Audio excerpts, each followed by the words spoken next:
All of these guys pretty much ride exactly the same. I mean, for the most part, their forms look real similar.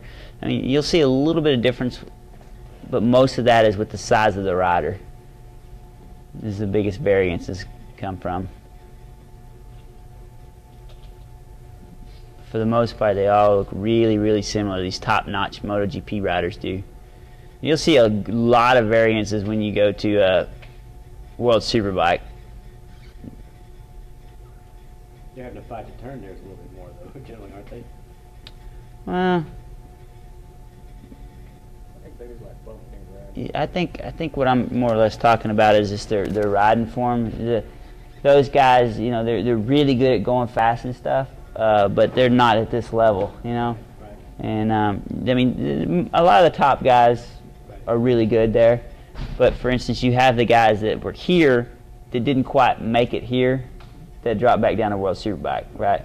And those guys, you can kind of pick out why they didn't make it. They look different than Rossi and Colin Edwards and Nicky Hayden and those guys. They just look different, you know. So their style wasn't working.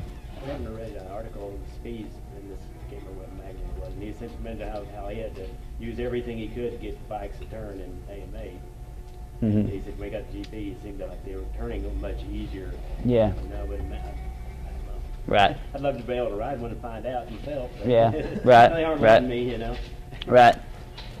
You'll just see the guys, and some of the guys in World Superbike, they're kind of pushing the bike down a little bit more. Their head's a little higher on the bike, kind of pushing it down a little bit more.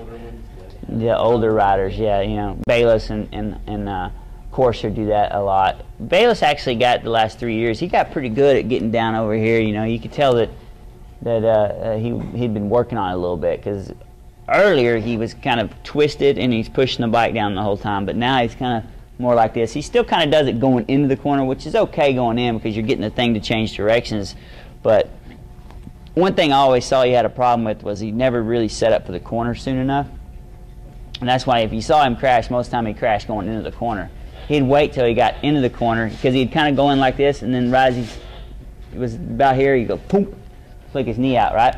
Well, the problem with that is that it kind of upsets the chassis a little bit.